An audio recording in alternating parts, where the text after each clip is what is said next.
अस्सलाम वालेकुम स्टूडेंट्स। अॼु आउं तव्हांखे साइंस जे कुझु टॉपिक्स जे बारे में पढ़ाईंदुसि ऐं अॼोको असांजो टॉपिक्स आहिनि सॉल्यूशन यानी ॻार, एसिड यानी तेज़ाब, बेस यानी असास। इन्हनि जे बारे में आउं तव्हांखे पढ़ाईंदुसि ऐं सभिनी खां पहिरीं पाण पढ़ूं था सॉल्यूशन जे बारे में। सॉल्यूशन यानी ॻार हुन जे बारे में पढ़ूं था त तव्हांखे हिकु एग्ज़ाम्पल ॾियां त जेकॾहिं तव्हां हिकु गिलास पाणी जो भरियो ऐं हुन में हिकु चम्मच तव्हां लूण जो विझी करे ऐं चम्मच खे हलाईंदा त लूणु जेको आहे उहो पाणी में ॻरी वेंदो ऐं लूणु जॾहिं ॻरी वञे थो त पोइ उनखे असां ॻार ऐं सॉल्यूशन चवंदासीं।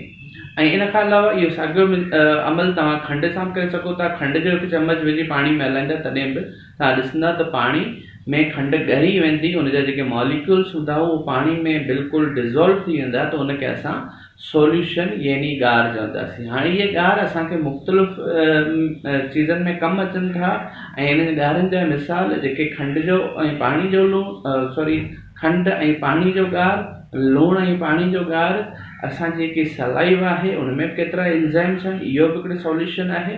इन खां अलावा ऑयल या मिल्क या सॉफ्ट ड्रिंक, कोल्ड ड्रिंक्स, इहे बि हिकु क़िस्म जा सॉल्यूशन्स आहिनि ऐं इहे ॻार आहिनि। ऐं ॻार जेके हूंदा आहिनि सो ॿिनि क़िस्मनि जा हूंदा आहिनि, हिकु रचियल ॻार ऐं ॿियो अणरचियल ॻार यानी सेचुरेटेड सॉल्यूशन ऐं अनसेचुरेटेड सॉल्यूशन। इन्हनि जो मतिलबु इहो आहे जेकॾहिं तव्हां कंहिं आम टेम्परेचर ते पाणी जे गिलास में लूणु या खंडु तव्हां डिज़ोल्व करियो पिया, तव्हां ॻारियो पिया, जॾहिं उहो ॻरे पियो त उनखे जेसि ताईं उहो ॻार वधीक चीज़नि खे ॻारे पियो त उनखे अणरचियल ॻार चइबो आहे। पर जॾहिं तव्हां ज़्यादा का क्वांटिटी विझी छॾियो, ॻाइण वारी चीज़ जी का ज़्यादा क्वांटिटी विझी छॾियो ऐं उनखां पोइ का अहिड़ी कंडीशन ईंदी त आम टेम्परेचर ते वधीक उहा चीज़ ॻरी न सघे। जॾहिं ॻरी न सघे त उनखे असां अणरचियल ॻार यानी अनसेचुरेटेड सॉल्यूशन चवंदासीं।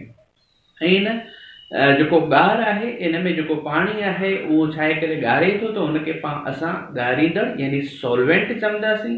खंड या लूणु जेका चीज़ उन में ॻरे थी त पोइ उनखे सोल्यूट यानी ॻरंदड़ चइबो आहे। ऐं इन अमल खे जेको इहो अमल थी पियो ॻरण वारो उनखे डिज़ोल्विंग चइबो आहे। ऐं इन खां पोइ जेका चीज़ ॻरी वई असांखे ॻार हासिलु थियो असां उनखे सॉल्यूशन यानी ॻार चवंदा आहियूं। ऐं इहे जेके ॻार जेके हूंदा आहिनि, जेकॾहिं तव्हां हिनखे कंहिं बिजली जो गुज़ारियो हुन मां त जेके ॻार के अहिड़ा ॻार हूंदा आहिनि जंहिंमें बिजली जो करंट आसानी सां पास थी वेंदो आहे। त अॻु में तव्हांखे इलेक्ट्रोप्लेटिंग में पढ़ाए चुको आहियां त जंहिं मां बिजली जो करंट पास थी सघे उनखे इलेक्ट्रोलाइट चइबो आहे ऐं जंहिं ॻार मां बिजली जो करंट न गुज़री सघे त उनखे नॉन इलेक्ट्रोलाइट चइबो आहे। जेके इलेक्ट्रोलाइट आहिनि उनजा मिसाल इहे आहिनि हाइड्रोक्लोरिक एसिड या वरी लूण जो जेको सोडियम क्लोराइड उनजो जेको सॉल्यूशन आहे। त इहे जेके आहिनि सो आहिनि इलेक्ट्रोलाइट, इन मां बिजली जो करंट आसानी सां गुज़री सघे थो। पर जेकॾहिं खंड जो ॻार आहे या वरी मिल्क आहे या हेयर ऑयल आहे, आम जेको हेयर ऑयल थिए थो त इन मां जेको आहे बिजली जो करंट तव्हां गुज़ारणु चाहींदा त उहो गुज़री न सघंदो। त उन्हनि सॉल्यूशन्स खे, उन्हनि ॻारनि खे असां नॉन इलेक्ट्रोलाइट चवंदा आहियूं। मूंखे उमेदु आहे तव्हांखे सॉल्यूशन जे बारे में सम्झ में अची वियो हूंदो। हाणे आउं तव्हांखे एसिड यानी तेज़ाब जे बारे में पढ़ायां त तेज़ाब छा थींदो। त तेज़ाब जेके आहिनि खटा हूंदा आहिनि ज़ाइके में ऐं हिनजो जेको सॉल्यूशन जेको हुनजो टेस्ट जेको हूंदो आहे उहो खटा हूंदो आहे। ऐं इहे असांखे जेको मिलंदा आहिनि खटनि मेवनि मां, लेमन, ऑरेंजिस वग़ैरह में असांखे मिलंदा आहिनि, या चून में बि इन जो मक़दारु मौजूदु हूंदो आहे। त इहे जेके आहिनि सो तेज़ाब आहिनि। तेज़ाब जा मुख़्तलिफ़ इस्तेमाल बि थियनि था ऐं इन जूं जेके ख़ासियतूं इहे आहिनि जो हुन में हिकिड़ो त ज़ाइके में उहो खटा थियनि था। ऐं इन खां अलावा हीउ जेको हिकिड़ो इंडिकेटर्स कुझु परखणा हूंदा आहिनि, यानी जीअं लिटमस पेपर आहे त उनखे जेको ब्लू कलर जो जेके लिटमस पेपर हूंदो उनखे तव्हां जेकॾहिं तेज़ाब में विझंदा त उनजो कलर रेड में तब्दील थी वेंदो, ब्लू खे रेड करे छॾींदो। ऐं इन जा जेके इंडिकेटर्स जे बारे में तव्हांखे ॿुधायां, जीअं मूं तव्हांखे लिटमस पेपर जे बारे में ॿुधायो त तव्हांखे हिकिड़ी माइंड में ॻाल्हि अची वेंदी लिटमस पेपर छा आहे, तव्हांखे पढ़ण जे लाइ मिलियो हूंदो, शायदि तव्हांखे क्लियर न थियो हुजे। त लिटमस पेपर खे असां इंडिकेटर्स तौर ते इस्तेमालु कंदा आहियूं, परखणा। हाणे इंडिकेटर्स जो मतिलबु आहे त असांखे चीज़नि जी ख़ासियत जे बारे में असांखे ॿुधाइनि। फॉर एग्जाम्पल को सॉल्यूशन पयल है, को अड़ी का चीज़ लिक्विड फॉर्म में पई है, असांखे ख़बर ना है तो इहो इन में तेज़ाब है या असास है, अहिड़ी चीज़ शामिल है या उन जो ख़ासियतूं जेके ॿुधाए थो त उहे इंडिकेटर्स ई थियनि था। हाणे हिकु पेपर आहे लिटमस पेपर, जंहिंखे असां चऊं था, उनखे असां पंहिंजो इन में इस्तेमालु कंदा आहियूं, इंडिकेटर्स में इस्तेमालु कंदा आहियूं, एज़ ए इंडिकेटर इस्तेमालु कंदा आहियूं।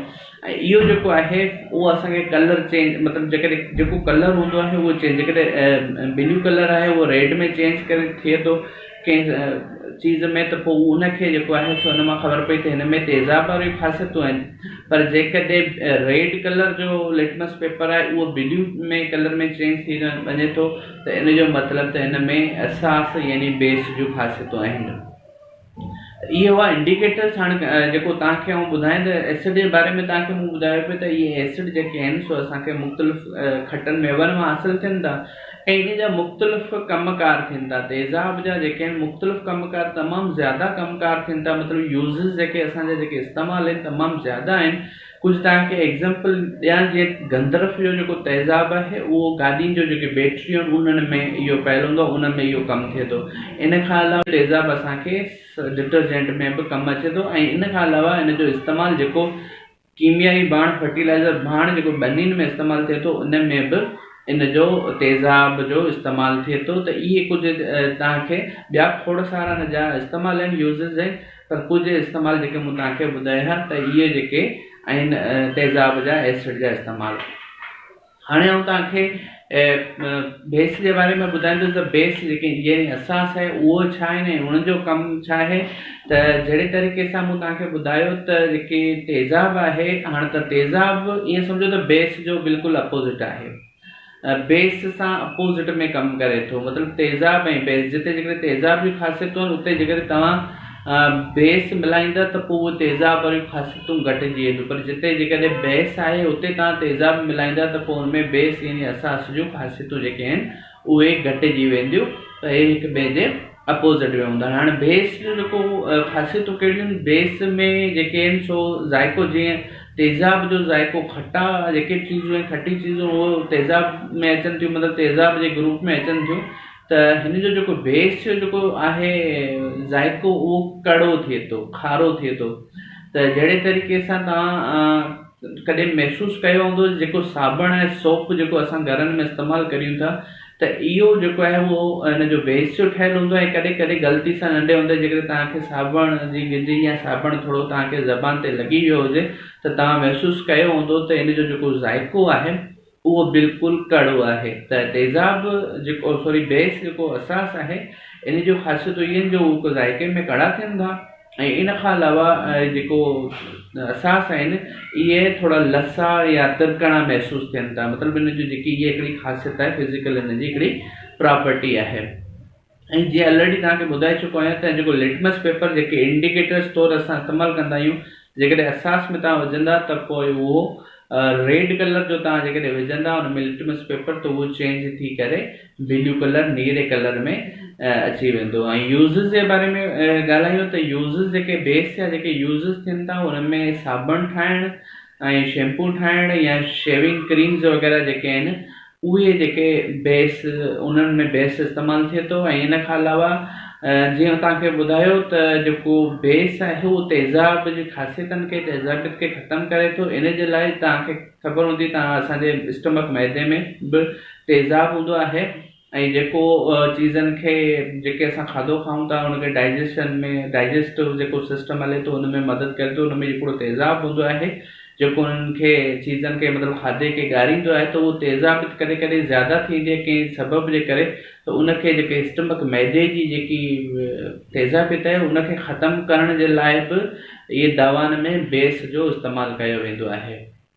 त हे कुझु चीज़ूं हुयूं तव्हांखे असास, तेज़ाब ऐं सॉल्यूशन जे बारे में ॿुधायूं। हाणे वधीक तव्हां स्टडी कंदव तव्हांखे वधीक ॻाल्हि सम्झ में अची वेंदी। जेकॾहिं अञा हिन में का अहिड़ी का चीज़ तव्हांखे ॻाल्हि सम्झ में न आई आहे त पोइ तव्हां मैसेज करे पुछी सघो था। पंहिंजो ख़्यालु रखिजो, दुआनि में यादि रखिजो। अल्लाह हाफ़िज़।